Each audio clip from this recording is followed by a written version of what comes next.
뭐 역시 또 화제가 된 인물은 단연 이제 조국 청와대 신임 민정수석이 될 텐데 일단 수석직을 수락을 해서 이제 어제 이제 청와대에 자리를 했고 특히 이제 뭐 검찰 개혁을 어떻게 추진할 것인가 여부에 이제 관심이 쏠리고 있는데 어제 이제 문재인 대통령이 또 많은 지시를 한 것으로 그렇게 알려지면서요. 또 관심을 끌고 있어요. 특히 이제 세월호 특조위가 이렇게 조기 종료된 네. 배경이라든지 뭐 여러 가지 구체적인 지시를 또 내린 것으로 그렇게 알려지는데 어제 신임 새로 임명된 분들과 오찬을 하면서 그 자리에서 이야기가 나왔죠. 네. 세월호 국조위 특위가 제대로 활동을 못하고 종료됐으니 그 문제를 다시 조사를 하는 방안을 좀 검토를 해야 되겠고 또 국정농단 사건도 특검 기간 연장도 안 되고 했으니 네. 이 문제도 다시 짚어봐야 되는 거 아니냐 이렇게 이야기를 하니까는 조국 민정수석이 법령이 마련되기 전이라도 그 방법을 찾아보겠다 이렇게 이야기를 했어요. 네. 그러니까 이 부분에 대해서는 그동안 이야기해왔던 문재인 대통령이 이야기해왔던 그 적폐청산 신호탄이다. 네. 뭐 이렇게 받아들이죠. 네.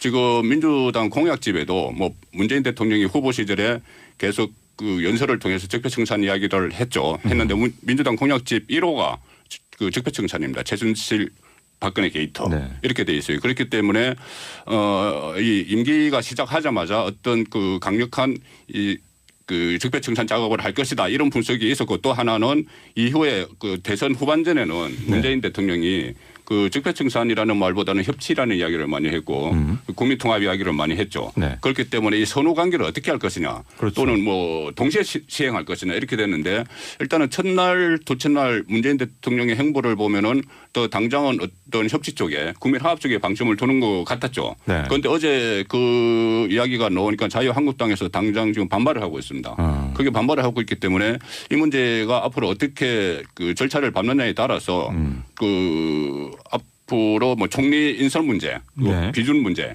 이 문제까지 다 영향을 미칠 그런 제가 보기에는 굉장히 상당히 그 파급이 있을 것으로 네. 그렇게 보이는 것이죠. 그리고 네. 또 문재인 대통령이 어제 조국 수석에게 그런 말을 했어요.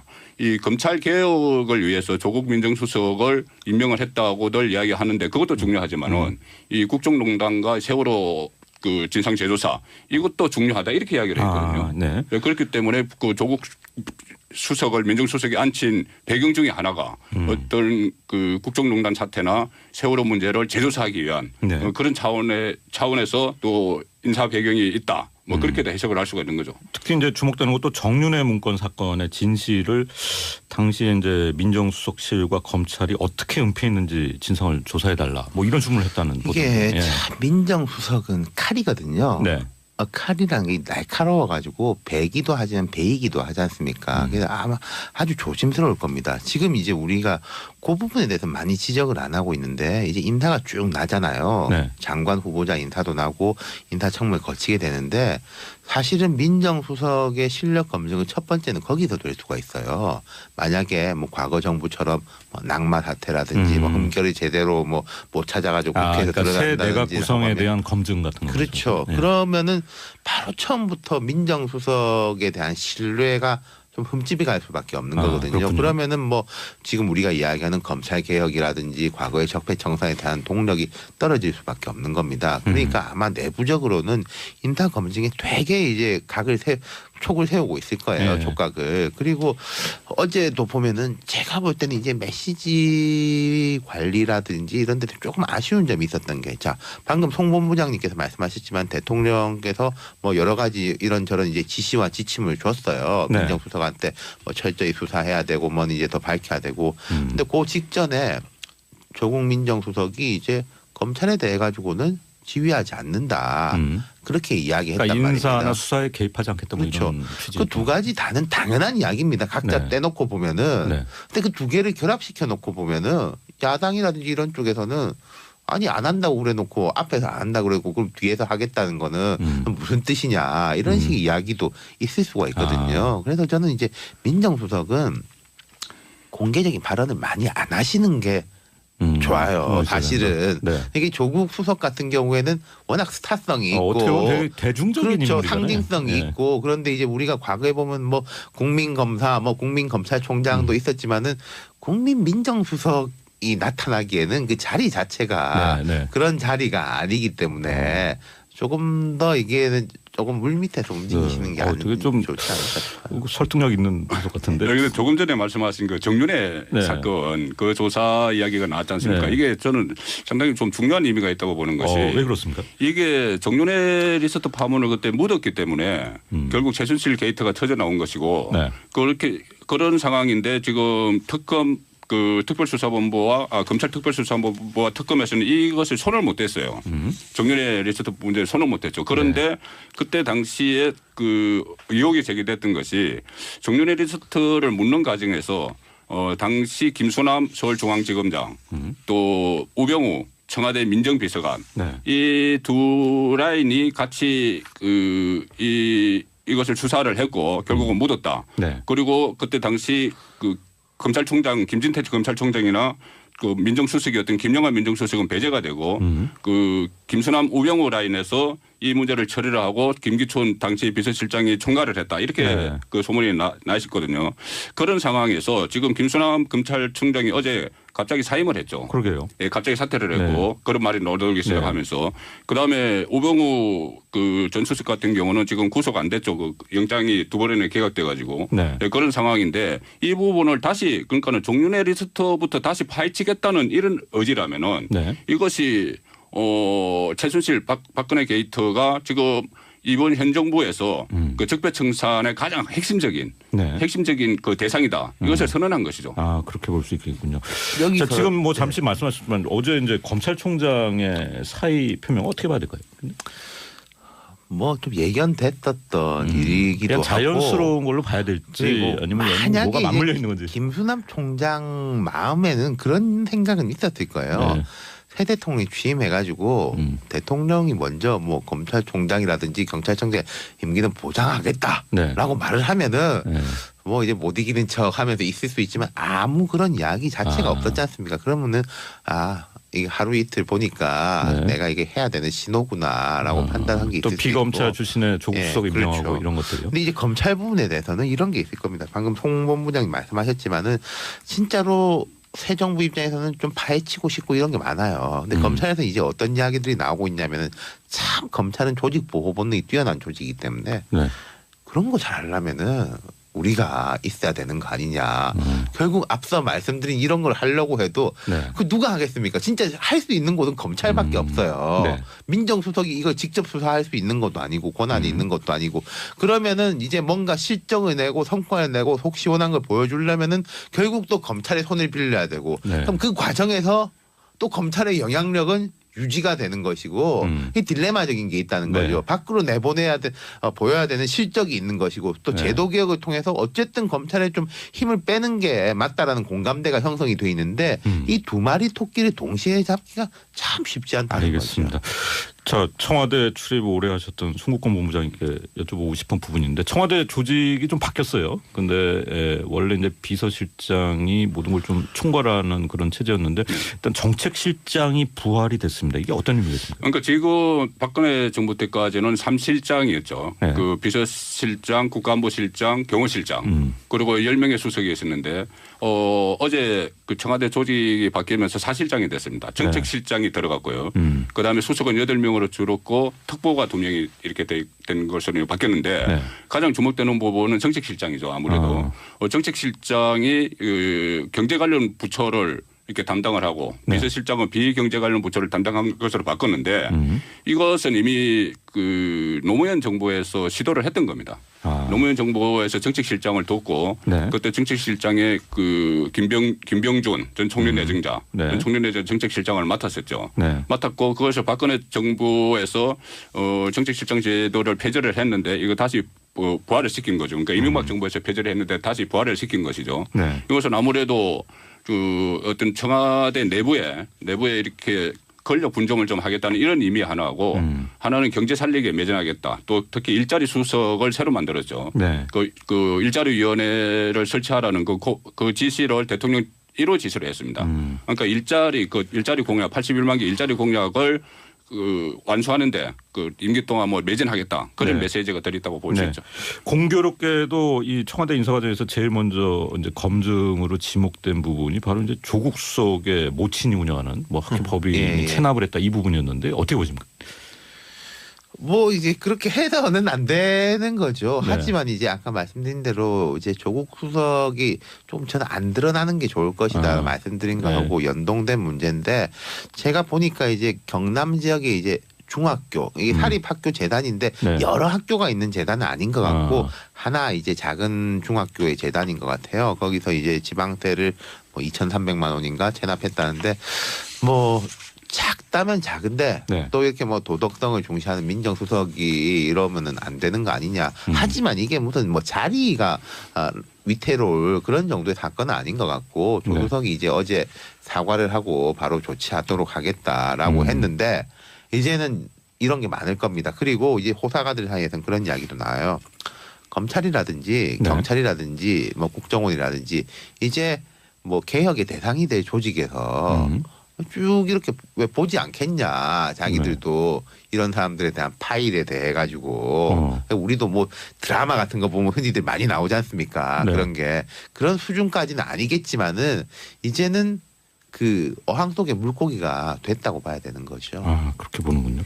국가안보실도 변화가 있었어요. 일단 비서실에서 담당했던 이제 외교국방 통일 정책 보좌 기능을 국가안보실로 일원화한다. 이건데요. 어떻게 봐야 됩니까? 그러니까 국가안보실도 그동안에 어떤 좀 그런 측면이 있습니다. 그 국정원장 서훈 국정원장이 그 취임을 했지 않습니까? 그 내정이 됐는데 서훈 국정원장이 북한 문제 전문가인데 주로 북한과의 그 소통, 네. 그 화해, 이 남북 교류 이런 데 주안점을 두고 있거든요. 네. 그래서 일각에서는 그런 걱정도 나오죠. 이 국정원이 그 대북 문제에 있어서 너무 유화적인 그 정책을 쓰면은 네. 이게 뭐 용국 문제 소위 말하는 네. 뭐 이런 부분은 소홀해지는 거 아니냐. 뭐 그런 그 지적도 나오는데 청와대 국가안보실도 같은 맥락에서 어제 그런 어떤 북한과의 교류 문제를 염두에 둔 네. 그런 직제를 또 하나 새로 신설을 한 거죠. 네. 사실 이제 지난 정부도 그랬고 뭐 청와대 수석에 사실 이제 장관들이 약간 종속된 듯한 그렇죠. 뭐 그런 느낌을 많이 줬었어요. 근데 실제 우리 정부 조직은 그런 건 아니었잖아요. 이게 1대1로 맞대응하는 식으로 네. 체계가 짜여졌었죠. 네. 그리고 수석에 종속되는 것뿐만 아니라 이게 심지어 청와대 비서관이 통상 차관으로 나갔는데 그것도 네. 뭐 조금 문제가 있다고 하는데 통일부 같은 경우에 비서관이 바로 장관으로 가기도 했죠. 네. 그러면은 이게 볼 때 청와대가 높고 내각이 낮게 볼 수밖에 없는 거거든요. 근데 이번에는 모르겠습니다. 이게 장관 인사까지 쭉 봐야지 알겠습니다만은 네. 청와대가 일단 좀 나이라든지 이런 게 낮아진 점 그리고 뭐 인사를 보면 보십시오. 비서실장보다 벌써 나이 많은 수석들이 많아요. 제가 보기엔 지금까지 다 많네요. 비서실장보다 나이가. 그러면 어떤 과거식의 상하관계에서는 많이 탈피될 수 있는 모습 아니겠습니까? 그러니까 내각과 청와대가 이제 종속 관계가 되지는 않을 것이다. 네. 그리고 내각에는 이제 지금 총리 내정자는 이낙연 총리 내정자가 됐는데 아마도 내각이 조금 정치 경험이라든지 정무적 경험이 있는 사람들이 포진될 가능성이 높아 보여요. 그러면 이게 내각을 중시하겠다는 대통령의 의지가 반영이 되는 거겠죠. 그리고 어제 이제 청와대에서 윤영찬 수석이 밝힌 바 청와대를 이제 1대1 마크 시스템으로 어느 수석이 어느 장관실을 통제하는 식이 아니라 의제 중심으로 뭐 일자리다. 전체 안보다, 뭐 전체 이제 시민사회다 이런 식으로 대응하겠다라고 하니까 그거는 사실은 10년 전까지는 해봤던 거거든요. 뭐 괜찮을 것 같습니다. 좀 장관다운 장관을 좀 볼 수 있는 그런 정부가 될 것 같긴 한데 이제 외교 얘기 좀 해볼게요. 일단 뭐 트럼프 미국 대통령과 처음 통화했고 어제 이제 아베 신조 일본 총리와의 통화가 사실 관심이었는데 뭐 그 합의라는 단어를 쓰긴 했지만은 뭐 직접적으로 위안부 문제 이제 합의 이 문제를 거론했습니다. 우리 국민들 대다수가 정서적으로 수용하지 못하고 있다 이런 얘기를 한 건데요. 그게 지금 미일 중러 다 문제기는 한데 이게 약간 예견됐었던 것 같아요. 무슨 말씀이냐면은 미국과는 한미 동맹 강화, 중국과는 이제 관계 복원. 하지만 일본과 한 그 위안부 문제 같은 경우에는 도저히 우리 국민 정서나 정치적 상황상 뭐 우리가 양보할 수가 없는 사안이죠. 그렇다면은 아마 앞으로 외교의 초점은 일본에 대해서 이럴 수 있을 겁니다. 미국과 중국과의 관계가 복원되면은 네. 일본과의 문제는 자연스럽게 이니셔티브를 질 수 있다. 예컨대 지금 뭐 작년 10월부터 사실상 우리나라가 대통령 공백 상태였지 않습니까? 네. 그 최순실 게이트가 터지고부터 네. 근 7개월이죠. 그간은 이제 미일 관계가 너무 좋다 보니까 우리가 어찌할 줄 몰랐는데 전통적으로 보면은 일본은 한미 한중 관계가 괜찮아지면은 되게 조바심을 내면서 좀 따라오는 네. 성격이 있거든요. 네. 아마도 외교의 방향이 조금 그런 식으로 될 것 같아요. 근데 여기서 중요한 거는 한미 한중 관계가 괜찮아져야 된다. 만약에 네. 그렇지 못하면은 다 안 좋아지는 사태인 거죠. 근데 이제 좀 특이한 부분이 어제 청와대가 이렇게 설명을 했는데 중국 국가주석이 이제 대한민국 대통령 취임에 즈음에서 먼저 축하 전화를 걸어온 게 처음이다. 뭐 이렇게 설명하던데요. 네, 축하 전화를 걸어온 그동안 뭐 미국, 일본 뭐 다른 나라에서는 사실 근데 그동안 중국에 굉장히 기분이 상해 있는 모드였기 때문에 좀 의외이기도 한데 어떻게?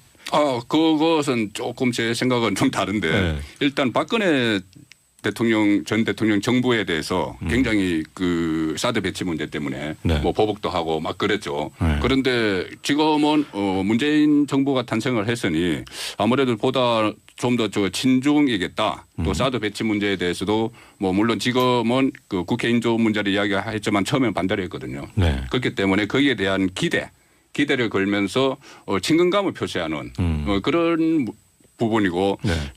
특히 트럼프 대통령과 통화에서는 사드 문제를 이야기 안 했지만은 네. 시진핑 주석 통화에서는 그 사드 배치 문제를 얘기가 나왔습니다. 뭐 문재인 대통령이 사드 배치에 대한 중국의 그 우려를 알고 있다. 네. 서로 이해의 폭을 넓히자. 앞으로 협의를 해나가자. 이런 이야기를 했거든요. 네. 이런 이야기를 했기 때문에 중국 입장에서는 문재인 정부에 대해서 상당히 큰 기대를 걸고 그 차원에서 축하 전화를 먼저 건 것이죠. 네. 이른바 뭐 삼철로 불리는 분들, 이 행보도 사실 이제 적지 않게 관심이 됐는데 일단 총무비서관 후보로 유력하게 거론됐던 양정철 비서관이 뭐 이름을 올리지 않았어요. 이 부분도 좀 주목된데. 지금 양정철 비서관에 대해 가지고 되게 이제 관심이 많습니다. 네. 양정철 비서관은 이른바 삼철 중에서도 문 대통령하고는 아주 가깝고 네. 그리고 실제로 양정철 전 비서관 같은 경우에는 이게 말이 워낙 많으니까 내가 차라리 오픈해서 움직이는 게 맞겠다라고 네. 하여 선대위에서도 공식 직함을 갖고 일했어요. 그래서 새 정부에서도 이제 공식적인 자리를 이제 맡을 걸로 다들 봤는데 본인이 이제 뭐 고사한다는 이야기가 많은데 대통령의 뜻은 완강한 것 같아요. 네. 양정철 전 비서관 같은 경우에는 이제 공식적인 직함을 가지고 일을 해야 되는 게 네. 맞다라고. 그리고 이제 이호철 전 수석 같은 경우에는 이미 출국을 했고 이호철 전 수석은 특히 세 사람 중에서도 좀 자유로운 알겠습니다. 영혼에 가까운 분이거든요. 전해철 의원은 의원이지 않습니까? 알겠습니다. 예.